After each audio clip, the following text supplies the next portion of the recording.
हाल ही में आपने सुना होगा कि भारतीय सेना ने एक नई योजना निकाली है जिसका नाम है अग्निपथ योजना और ये योजना अभी काफ़ी चर्चा का विषय भी बन चुकी है।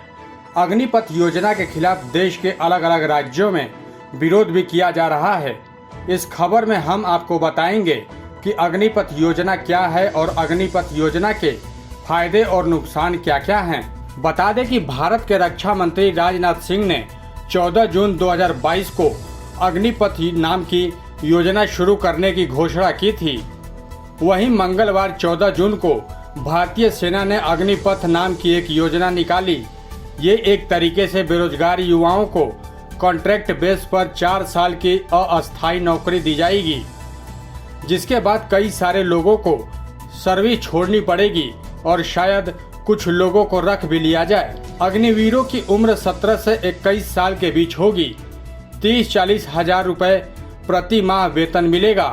ऐसा कहा गया है कि 25% लोग परमानेंट कमीशन के अंतर्गत अगले 15 साल तक लगातार सर्विस कर सकते हैं और बाकी के 75% लोगों को शायद निकाल दिया जाए, लेकिन निकालने के बाद जो सरकारी फंडिंग या सुविधा होती है वो मिलती रहेगी। अग्निपथ योजना का मुख्य उद्देश्य देश में बढ़ रही बेरोजगारी को कम करना है।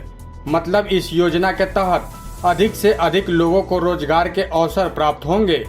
इस अग्निपथ योजना में युवाओं को सेना में भर्ती के लिए बुलाया जाएगा, जिसके तहत युवाओं को रोजगार के अवसर भी प्राप्त होंगे, जिससे हमारे देश की बेरोजगारी में कमी आएगी। और दूसरी ओर कहा जा रहा है कि भविष्य में अगर युद्ध जैसे हालात हुए तो हमारी सेना काफ़ी मजबूत रहेगी। वहीं अगर एक्सपर्ट की माने तो कुछ एक्सपर्ट इस योजना को सकारात्मक बता रहे हैं, लेकिन कुछ एक्सपर्ट्स ने इसे नकारात्मक भी बताया है। तो चलिए अब आपको बताते हैं कि अग्निपथ योजना के फायदे क्या क्या हैं। बता दें कि इस योजना के मुख्य उद्देश्य हर साल 40 से 50 हजार लोगों की सेना में भर्ती होगी, जिससे कि एक तरफ देश में बेरोजगारी कम होगी, भारत की सेना में लोगों की कमी नहीं रहेगी।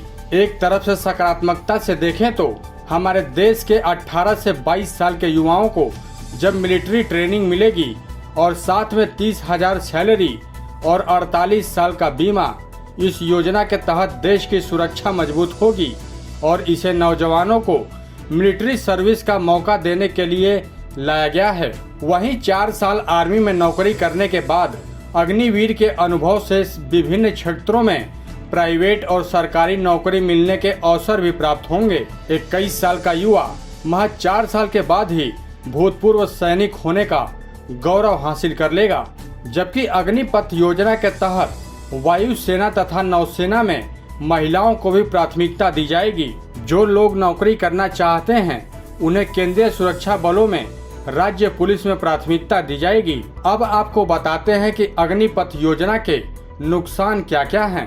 बता दें कि डिफेंस बजट में खर्चे कम होंगे, यानी कि सरकार को पेंशन, हेल्थ केयर और अन्य सुविधा नहीं देनी पड़ेगी। 4 साल के बाद 75% लोगों को निकाल देते हैं तो 22 साल की उम्र में तो ये एक तरीके से अन्याय होगा उनके भविष्य के साथ। जबकि ऐसा कहा जा रहा है कि 22 साल की उम्र में सर्विस खत्म होने के बाद इन युवाओं में जोश और अग्रेसिव होगा, जो शायद कानून व्यवस्था से जुड़ी समस्या खड़ी कर सकती है। जबकि वहीं इन भूतपूर्व सैनिकों को प्राइवेट जॉब्स करके बाकी का जीवन गुजारना होगा।